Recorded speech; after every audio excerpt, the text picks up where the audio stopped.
그리고 하나님이 사탄이 건 저주를 풀어야 할 과업을 지니신 분입니까?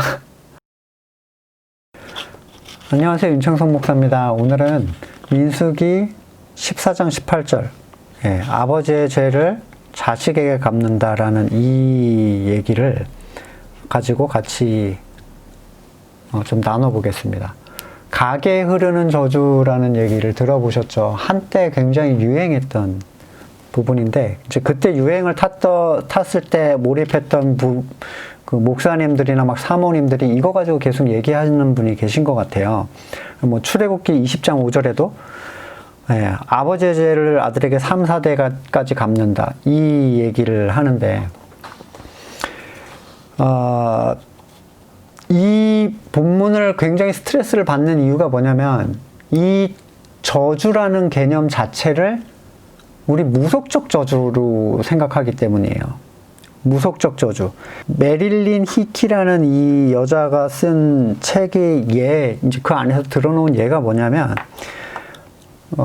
우리 아버지 때가 이혼을 3번 했어. 엄마가 뭐 이혼을 3번 했는데, 나도 이혼을 3번 한 거예요. 그랬더니 이 목사인지 이 사람이 딱 듣더니, 가게 흐르는 저주다. 이제 네 자식도 이혼 3번 한다.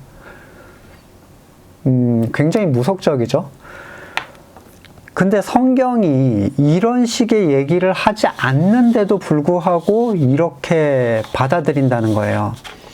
먼저 세상 사람들에게 저주를 끊으라고 하나님은 성경은 얘기를 한 적이 없습니다.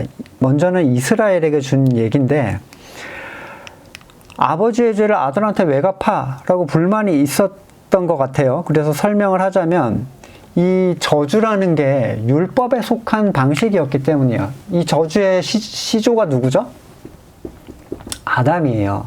아담으로부터 시작해서 태어나는 모든 종류의 사람들은 어떻게 됩니까? 원죄를 가지고 있어요. 누구도 벗어날 수 없었어요. 근데 여기서는 뭐라고 해요? 3, 4대 정도다라고 얘기를 합니다. 뭐 위로 14대, 뭐 밑으로 14대 해가지고 막 굉장히 대수가 늘어났는데도 왜 3, 4대라고 표현했는데, 자, 복은 어떻게 된다고 하죠? 1000대에 이른다라고 얘기해요. 어떤 의미입니까? 이 저주의 근원은 누구예요? 누가 저주를 당하고 누가 저주를 내린 겁니까? 이것을 혼동하니까 이제 이런 괴상한 무속적 얘기가 나오는 건데, 인류는 아담의 죄로부터 벗어날 수가 없었죠. 그거는 그냥 저주예요. 인류 자체에 흐르는 저주지 가게에 흐르는 저주가 아닙니다. 그래서 아담으로부터 이 저주가 흘러나오는데, 이 저주를 누가 내렸어요? 사탄이 내렸습니까? 주술사가 내렸습니까? 우리 무속신앙은 그러죠. 막 주술사가 막 저주 걸고, 그거 풀어야 되고, 막, 피라미드의 저주, 파라오의 저주, 뭐 이런 거 있잖아요. 막 풀어야 돼. 근데, 성경에서 말하는 저주는요, 이 저주는 누가 내리는 거예요? 하나님이 내리시는 거예요. 복과 저주가 다 하나님이 내리시는 거라고요. 사탄이 내리는 게 아닌데, 사탄이 내리는 거라고 무속적으로 이해를 하니까 갑자기 끊어야 돼, 이러는 거죠.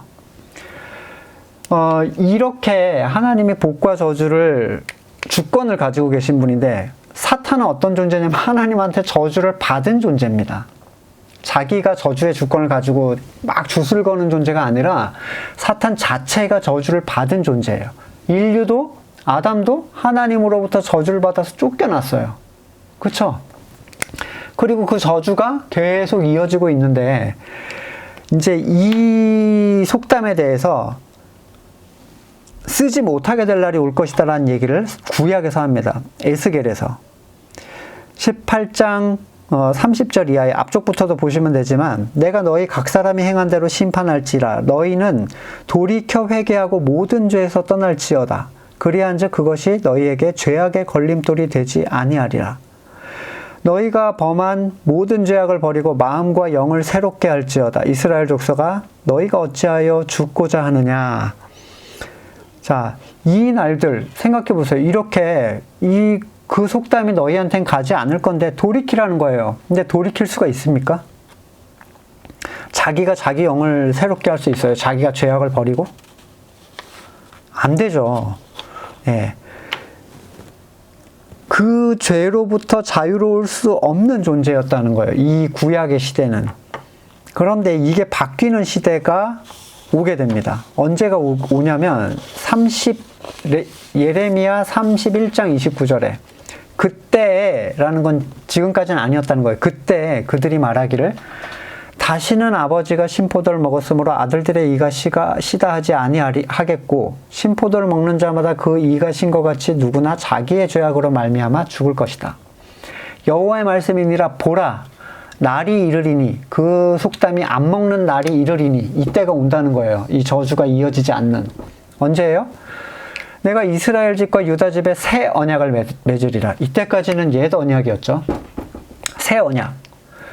이 언약은 내가 그들의 조상의 손을 잡고 애굽 땅에서 인도해내던 날에 맺은 것과 같지 아니할 것은 내가 그들의 남편이 되었어도 그들이 언약을 깨뜨렸습니다. 여호와의 말씀이라. 그러나 그날 후에 내가 이스라엘 집과 맺은 언약은 이러하니, 여기서부터예요. 그리스도 때부터. 내가 나의 법을 그들 속에 두며 그들 마음에 기록하여 나는 그들의 하나님이 되고 그들은 내 백성이 될 것이다. 여호와의 말씀이라. 이것은 그리스도를 통하여 누리는 저주로부터의 해방이에요. 그쵸? 사탄은요, 저주 못합니다. 여러분, 사람들이 하는 거는 그냥 지네가 저주가 걸렸다라고 여기는 거지 아무런 의미가 없어요. 발람 사건에서 나타나죠. 저주를 하고 복을 내리는 건 하나님 주권이라는 거예요. 심지어 이게 이제 육적 이스라엘에게 하신 말씀인데, 한국인인 새 언약에 속한 사람들이 왜 각에 흐르는 저주를 들먹거리면서 무당이나 할 만한 소리로 두려워하고 막 그걸 자기가 끊으려고 해요. 기도로. 물건을 집안에 함부로 들이면 안 된다. 뭐 이런 얘기까지 하더라고요. 뭐 어떤 목사나 사모들이 그렇게 얘기하나 봐요. 귀신이 따라 들어온대. 야, 이거는 뭐 거의 부두교 수준이죠. 물건에 귀신이 붙어요? 성경을 보는 사람이. 성경에도 안 나오는 얘기인데. 이방인인 우리는 택감을 받지 못한 상태였고 사탄의 소유였어요, 이미. 네. 그 소유됨 자체를 우리는 끊을 수 없었어. 근데 어떻게 믿게 됐습니까? 윗대부터 끊어줘가지고 여러분 믿게 된 거예요? 은혜잖아요, 은혜. 은혜로 믿게 되신 거라고요. 하나님께서 그리스도를 통하여 하나님이 내린 그 저주의 주권을 여기까지만 딱 끊어내신 거라고요. 택한 자들에게. 아버지가 알코올 중독이면 아들도 알코올 중독, 아버지가 가정폭력이면 아들도 가정폭력, 뭐 이런, 아버지가 바람을 피우면 아들도 바람을 피우고 뭐 이런, 심리적으로, 가정 환경적으로 또는 성향적으로 영향이 없진 않겠죠. 근데 거듭난 사람이 그것을 저주라고 인식하고 끊어야 할, 내가 따로 끊어내야 할 어떤 저주라고 생각하는 것은 그리스도의 십자가의 대속은 무슨 의미가 있습니까, 그러면? 그리스도의 복음의 의를 누리는 사람이 아버지 윗대의 저주는 내가 또 끊어줘야 된다, 너한테 물려가지 않게 하기 위해서라고 얘기를 한다면 과연 그 사람은 저주를 벗은 사람입니까? 믿음의 유산, 이런 것도 굉장히 비성경적 얘기예요. 왜냐하면 우리는 믿음을 물려줄 수 있는 주권을 가진 존재가 아니기 때문이에요. 내가 우리 둘째한테는 믿음을 물려줘야지라고 한다고 해서 거기가 거듭납니까? 안 되죠. 그런 식이었다면 지금 기하급수적으로 늘어났어야죠. 절대로 믿음은 물려줄 수가 없어요. 그냥 은혜입니다. 구원은 혈과 육에 속한 게 아니고 혈통과 의지와 원함으로 말미암는 것이 아니에요. 교회 다니는 존재가 된 거는 믿음의 유산을 물려받은 게 아니죠. 그거는 그냥 종교 행위를 하는 사람은 만들 수 있습니다. 교회 데려갈 수 있어요. 하지만 내가 너를 구원해주겠다. 그걸 내가 너에게 물려줬다. 이런 얘기는 완전 망발이죠. 여튼 정리를 하자면 아담 이후로의 원죄는 대물림 되는 거예요. 근데 3, 4대라고 했는데 이때부터는 1000대가 넘는데요. 무슨 얘기죠? 이때부터는요, 혈과 육에 속한 게 아니라 영에 속한 대물림이 되는 거예요. 영적 자녀가 나온다고요. 그러니까 바울도 얘기하죠. 해산의 고통을 통해서 디모데 내 아들아 이렇게 얘기하는데 이거는요, 영원까지 이르르는 대물림이에요. 사라지지 않아. 이 원죄는 끊겨요. 그래서 이걸 짧게 표현하고 이걸 길게 표현했기 때문에 3, 4대, 1000대 이렇게 얘기하는 거지. 이것이 한국 무속과 겹치면서 이상한 게 돼버렸어요. 전혀 성경적이지 않습니다. 성경에 사탄이 누구 저주한 적 한 번도 없죠. 그리고 하나님이 사탄이 건 저주를 풀어야 할 과업을 지니신 분입니까? 사탄 자체가 저주받은 자예요. 가계 저주론을 주장해온 이윤호 목사라는 사람, 가계 저주에 대한 반성 및 성서적 비판이라는 자아 비판을 해요. 아, 나 이거 잘못 얘기한 거였다라고. 근데 아직도 그걸 주장하는 분들이 계셔서 알려드립니다. 이것은 쓸데없는 생각이에요. 내가 눈이 안 좋았는, 제가 이가 안 좋은데 물려받았거든요. 근데 우리 애들 중에도 이가 안 좋은 애가 있어요. 저를 물려받은. 그럼 가게 흐르는 저주예요, 그게? 유전이죠, 그냥. 복음 안으로 들어오시면 여러분 자유롭게 될 수 있습니다. 말씀 안으로 들어오실 수 있기를 소망합니다. 다음 시간에 뵙겠습니다.